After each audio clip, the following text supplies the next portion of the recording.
This week's Torah portion, Bechukotai, contains one of two iterations in the Torah of the curses that are going to befall the Israelite people if they don't follow the rules.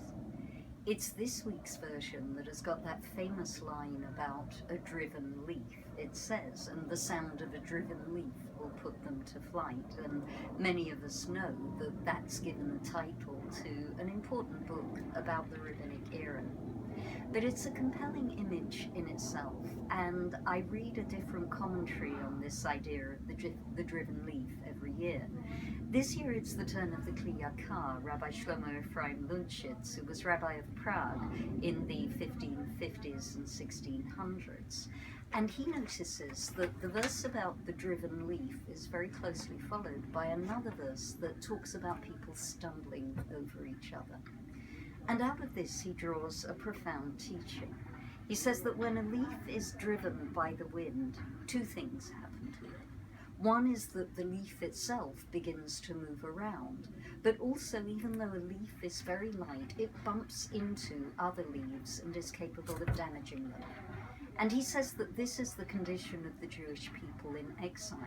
Not only are we blown around by the ruling powers, in other words, we have our own problems in our environment, but we make our lives infinitely worse and more miserable by the way that we knock against each other.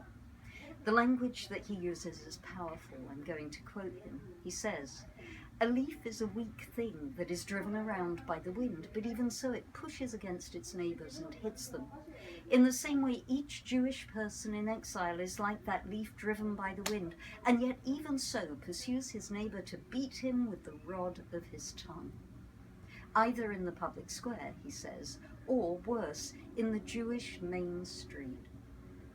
And it's a big lesson, I think, for us to take from this week's Torah portion. We're all going to encounter hardship of one kind or another, but we do have the choice not to be vicious to each other and compound our hardship and make it worse. I think of this in terms of the wider Jewish conversations that are going on at the moment, but also in terms of the conversations that we have with each other. And maybe that image of the driven leaf can lead us to hold ourselves back from what we might first want to say to each other. Shabbat Shalom.